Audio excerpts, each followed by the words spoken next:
Hello, my name is Mrs. Santor, and this is your first lesson of No More Grammar Groans. So I'm really excited to begin, so let's get started. Please make sure you have your spiral notebook, which should just be for your English. It should only be your English notes and nothing else in it. That way, in fact, on the front cover, I would put English notebook. That way, you always have that notebook to refer back to, and it doesn't get all the information doesn't get lost with other things. And then, of course, make sure you have your pencil. And I'm going to go ahead and share with you the screen now. You'll so hopefully see me up in the corner here.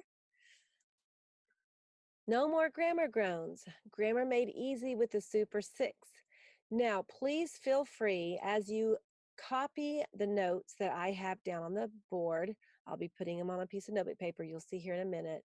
Please make sure that if I go too fast, you just pause until you get finished writing those things down. Because I don't want to go too fast, but since this is not live, I will not be able to monitor where you're at. Just feel free to hit pause until you're finished, and then you can start playing it again. All right? This is what your notebook paper should look like. Okay, and across the top, I want you to write English grammar notes. English grammar notes. Please remember when you're taking your notes, you write them really neatly, because if you write them messy, you're not going to be able to refer back to them as easily. And when I give quizzes, you will be able to use your English notes to look back for the answers. All right, we have 6 basic sentence patterns, and the reason I want this on the first page is because sometimes you may want to refer back to what the different sentence patterns were instead of going through all your notes to find the different sentence patterns. So I wanted to put them all on the first page. You will probably be coming back to this first page pretty often. So 6 basic sentence patterns, and here they are. So you'll just copy what you see. The first one is noun hyphen V. The second one is noun hyphen V hyphen into. And when I say noun, I mean in. So I'm sorry about that. In. 3, you have an in, a hyphen, a V, hyphen, in 3, hyphen, in 2. You can see this, copy it. And the next one is in, and then the LV stands for linking verb, and then an N1. And I know probably this is doesn't make much sense right now, but it will, I promise. Okay, number 5 is in, linking verb, again, LV, and then ADJ. And I really like that to be capitalized. So if you could please capitalize it. And number 6 is in, and then B, which actually stands for B verbs, and then adverb. And of course, those have hyphens also. So these are your 6 basic sentence patterns that you will be referring back to, that we will be going over the next 7 weeks. Today's lesson, we're going to focus on prepositions. We have to start this course with prepositions because without understanding prepositions and how to find the prepositional phrases,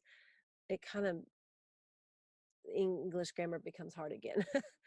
So one of your assignments is I did send it as an attachment. You need to memorize all of the prepositions that are on that piece of paper.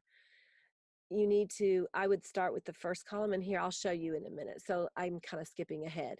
Prepositions, I want you to write this down in your notes. A preposition relates a noun or pronouns to another word in the sentence. Preposition relates a noun or pronouns to another word in the sentence. Okay, now you can, if you have a red pen close by, you can use a red pen, but when you see red pop up, you know that it's something very important that I do not want you to forget. It is very, very important. And so you can just write 3 stars, 4 stars, whatever you need to do to highlight that this is something you need to remember. All prepositional phrases must start with a preposition and end with a noun. So go ahead and write that.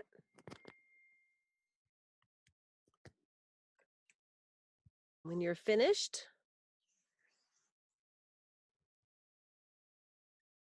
all right, we're going on.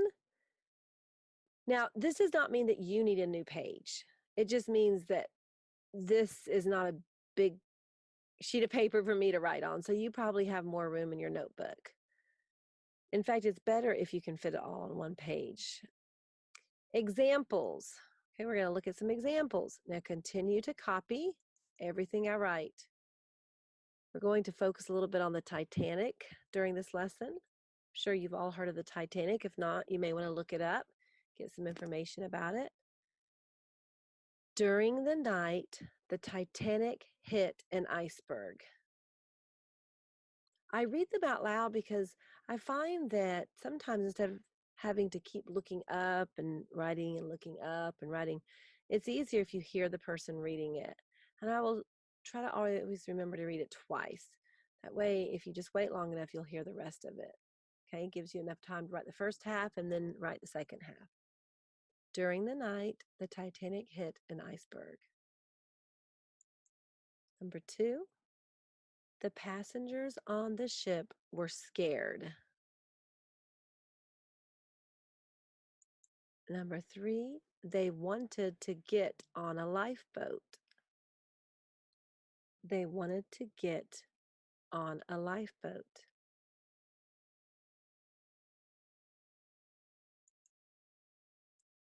Number 4, after 2 hours, the massive ship with many men, women, and children would sink into the depths of the ocean. After 2 hours, the massive ship with many men, women, and children would sink into the depths of the ocean. Okay.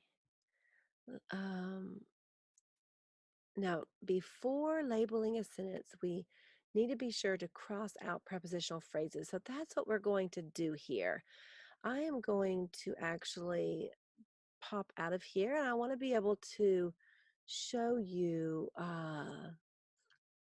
how to mark these prepositional phrases, okay? So I'm going to give you a minute. I want you to pause this, and I want you to mark the prepositional phrases. Now, you're going to look at your sheet that I gave you. This right here is your preposition list, a list of common prepositions. Now, I would suggest in memorizing these, because you have to memorize them, it's very important, because I want you to be able to find the prepositional phrases just like that. You know, it's sort of like when you have to learn your multiplication facts, because really just being able to say 6 times 4 is 24. 6 times 5 is,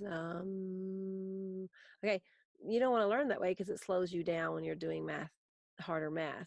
It's the same way with English. If you don't know your prepositional phrases very well, or your prepositions very well, then you're not going to be able to get rid of those phrases very easily. So you need to be able to just recognize them like that, just like multiplication facts. You will understand what I mean later, but you will also understand, if you don't learn them, how much harder it's going to be to do this course. So the success of this course is very dependent on whether or not you learn these prepositions, okay?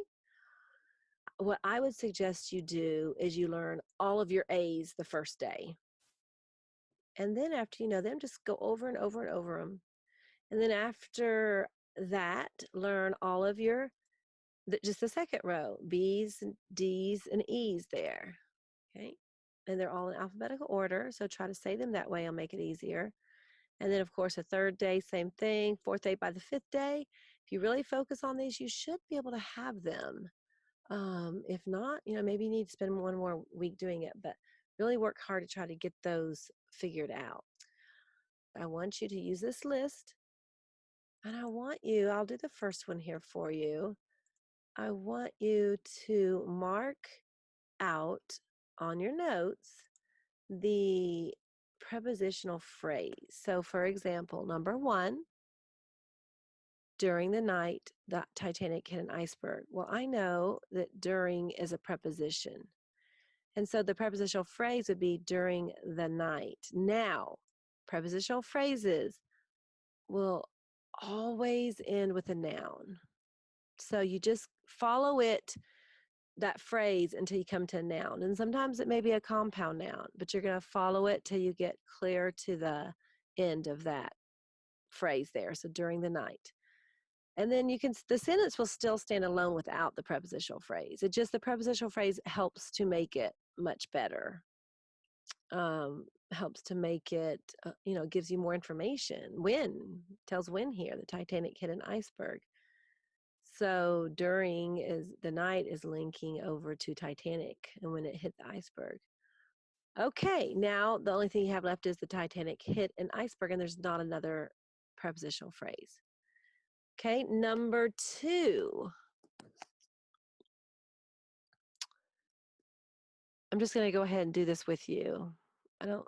We'll just go ahead and go right through it. The passengers on the ship were scared.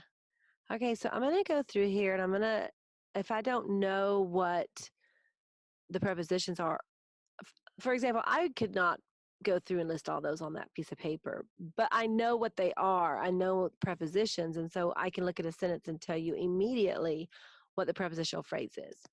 So here in number 2, the passengers on the ship were scared. I want you to pause and look at your list and see if you can find what the preposition is in that sentence and see if you can actually find the phrase.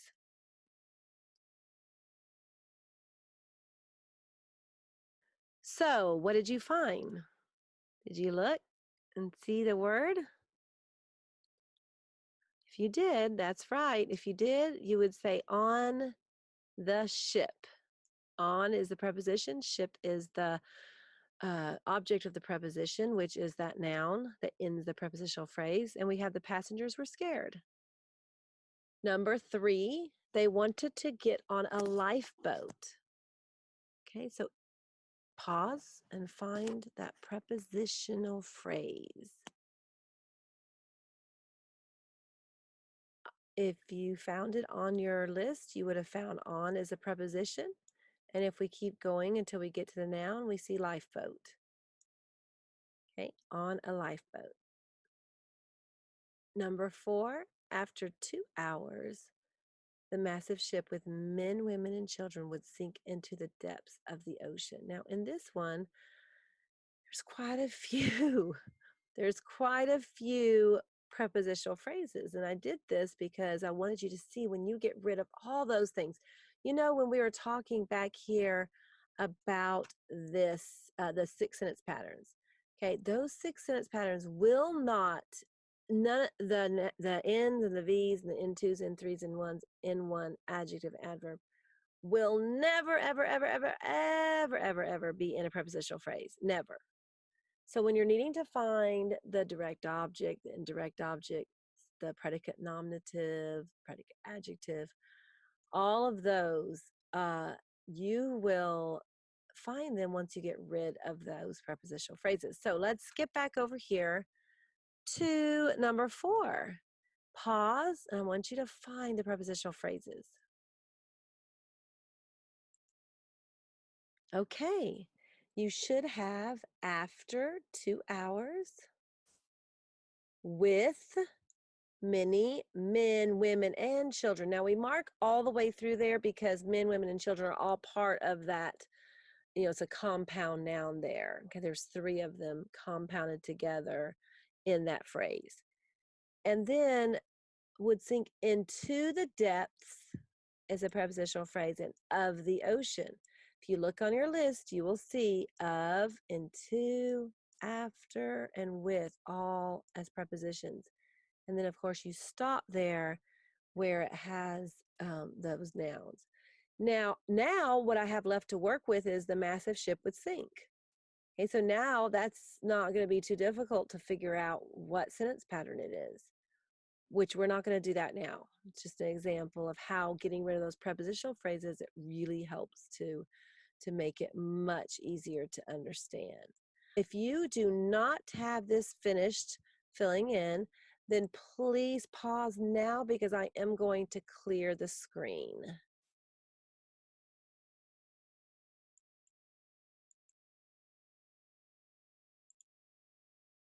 Before labeling a sentence, be sure to cross out prepositional phrases. If you did not write that before, I need you to do that now. It is in red, so it's something very, very important. I want you to highlight it, do whatever you have to do to make sure it's seen. The next thing I want you to write, a prepositional phrase will function as an adjective or an adverb. Now, some of these things won't make a lot of sense right now, but later it will, and that's when we will refer back.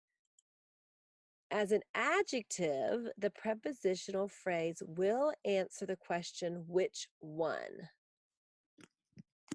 Which one? And that's when it acts as an adjective.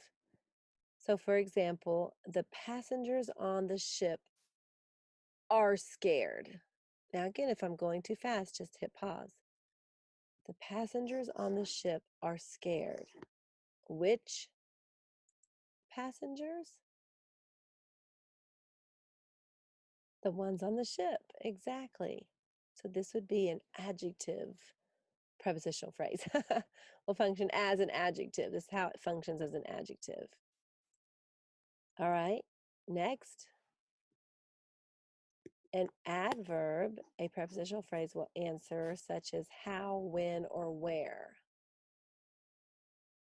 And we have an example.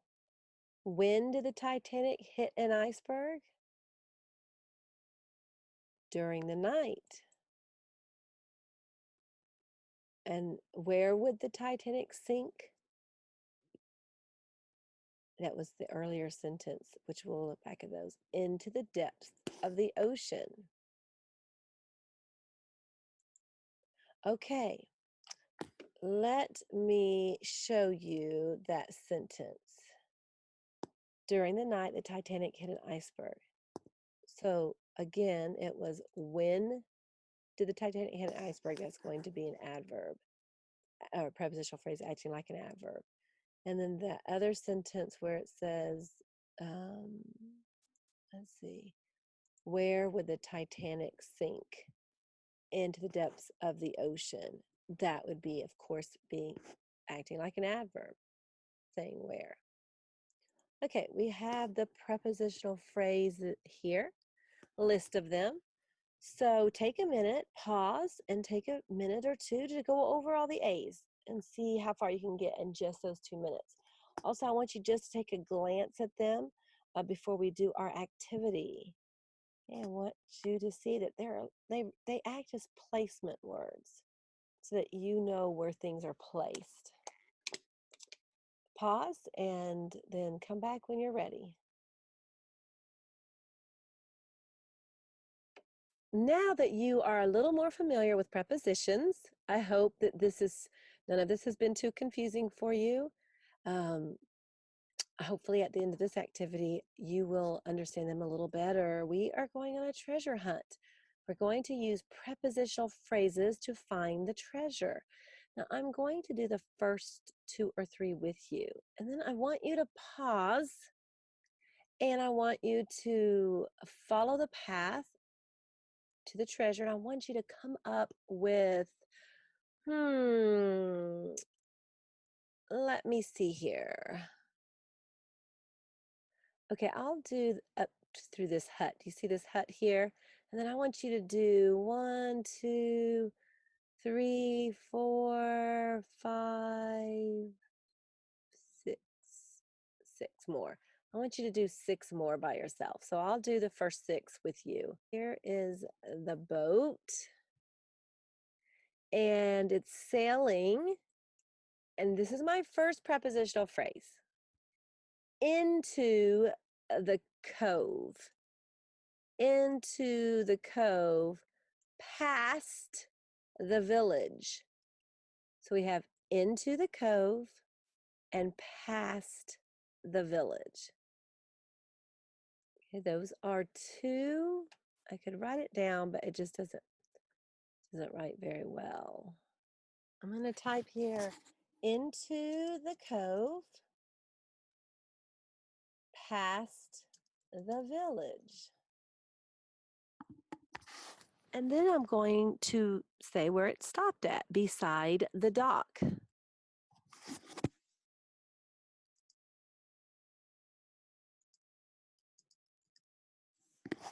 Okay, so just right there, I have 3. And I haven't even gotten off the boat yet.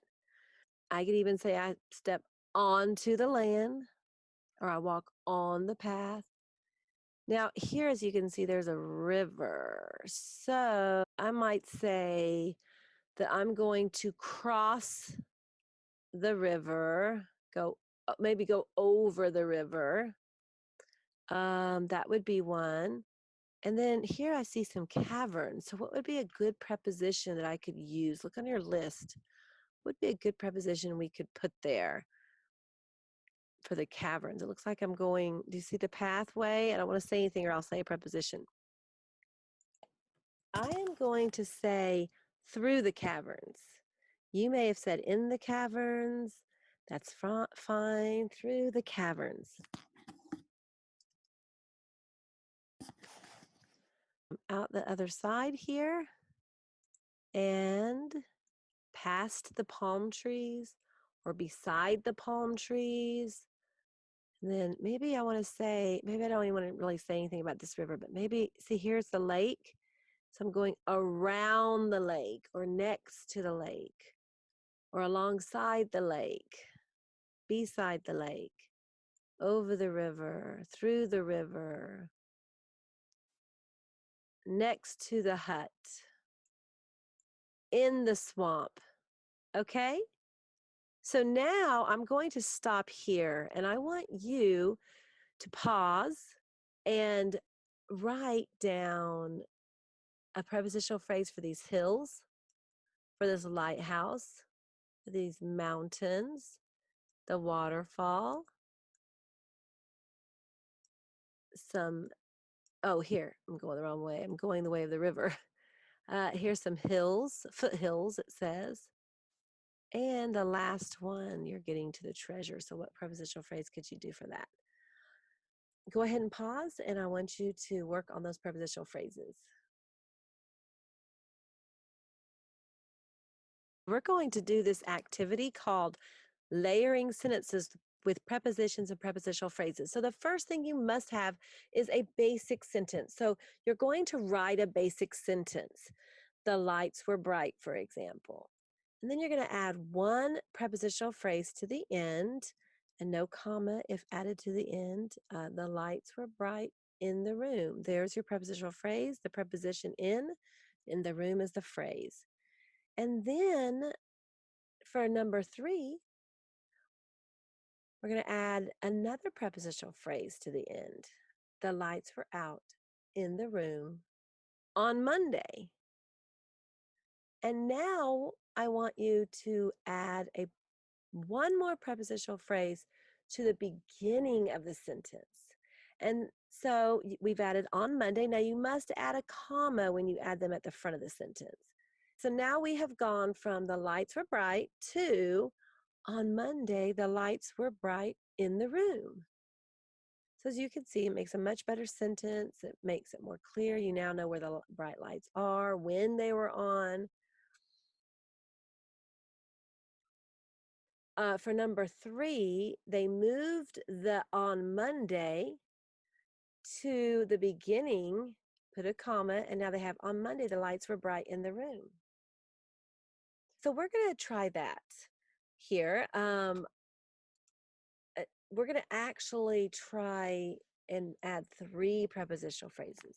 As you can see, this guy was the one on the White Star Line in an old Titanic movie where he sees the iceberg looming up ahead and he frantically picks up the phone and he says, "Iceberg right ahead," or "dead ahead," or something like that. We're going to use this sentence here. The crewman yells the warning. all we're going to do it as right now. The crewman yells the warning. All right, so now we can add a prepositional phrase, and I think we're going to just add this one first. During the crewman yells the warning during the night. You can stop there. Or we could get a little more clever and add another one. The crewman yells the warning during the night through the phone.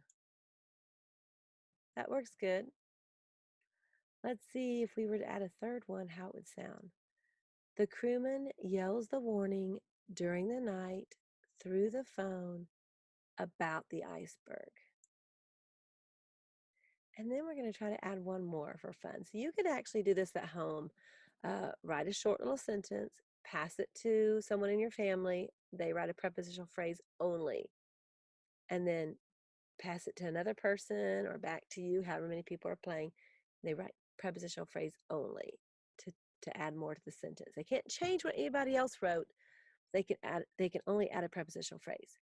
So let's see. I would write here, in the dark, the crewman yells the warning during the night through the phone about the iceberg. And then, of course, you can move them around too. In the dark, the crewman yells the warning through the phone about the iceberg during the night. I want you to actually take a couple minutes and do this. I want you to write down a sentence, short sentence, and I want you to add one prepositional phrase at a time. Once you get that short sentence, then add a prepositional phrase. Then add another one, then add one at the beginning of the sentence. So go ahead and work on that for 3 or 4 minutes. Just push pause.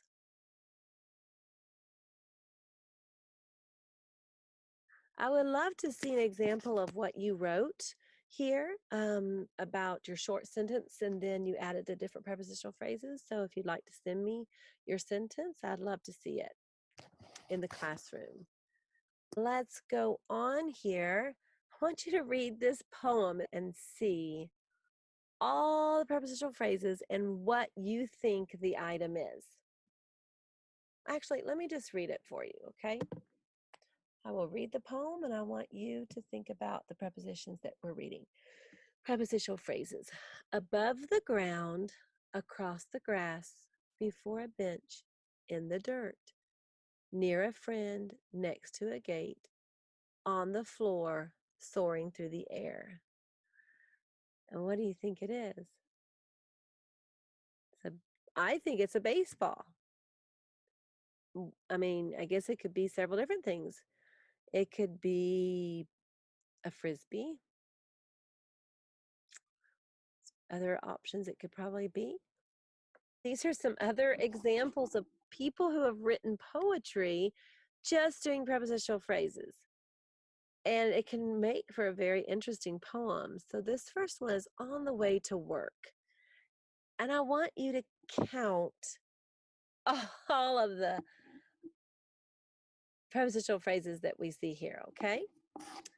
Out of the cozy bed, I'm going to mark them. Out of the cozy bed, after happy dancing dreams, into the quiet room, near the dresser drawers, in a simple gray sweater, during the silent morning hours, before little feet pitter patter on the cold wooden floor around the kitchen counter. Out the garage door, aboard the gray vessel, down a short gray drive, through the busy morning streets, toward a happy place to teach.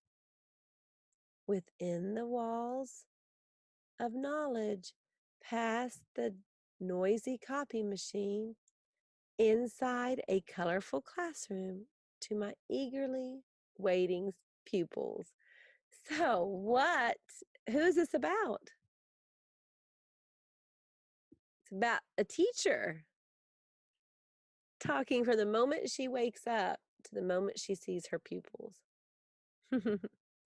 Beside the door, around the tree, through the garden, behind my knee, under the doormat, in the trash, inside a book with my secret stash, by the sink. I've got to find, help me please, I've lost my mind. So maybe, what do you think he's lost? Maybe his phone, maybe his keys. There's so many small things we set down that we later realize, oh no, where are they? And it's hard to remember where we set them down.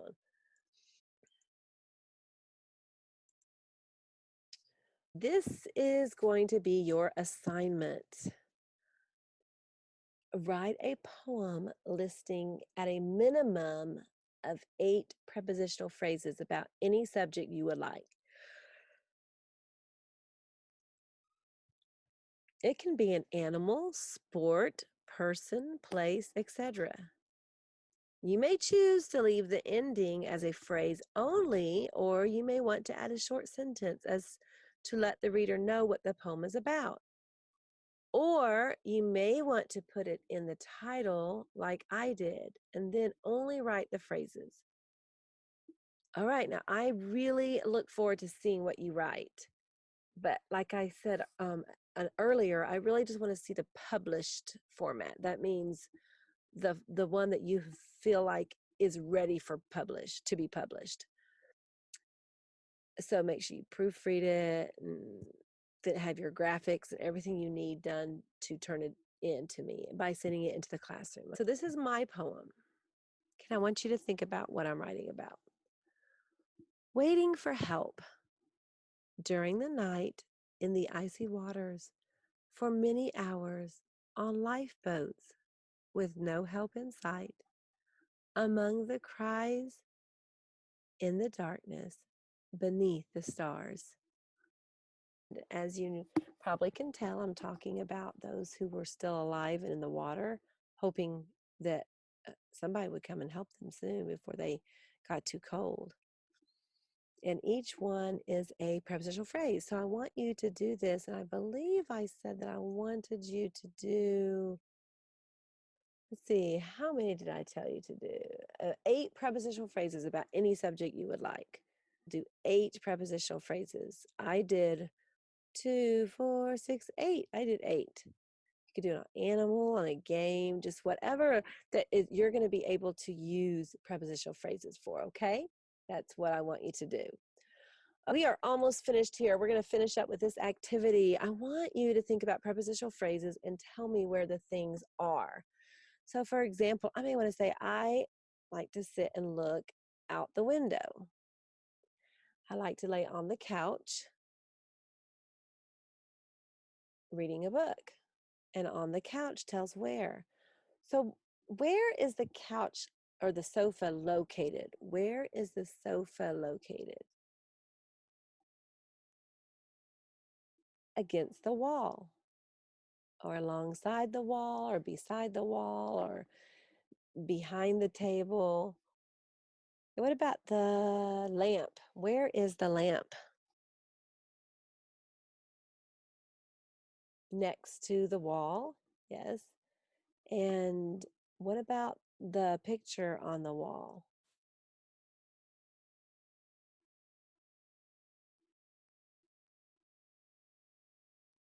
All right, so I will attach this into the classroom for you to look at, the prepositional phrase poem assignment 1 or week 1. And then I also am going to give you this, circle the prepositional phrases in each of the sentences.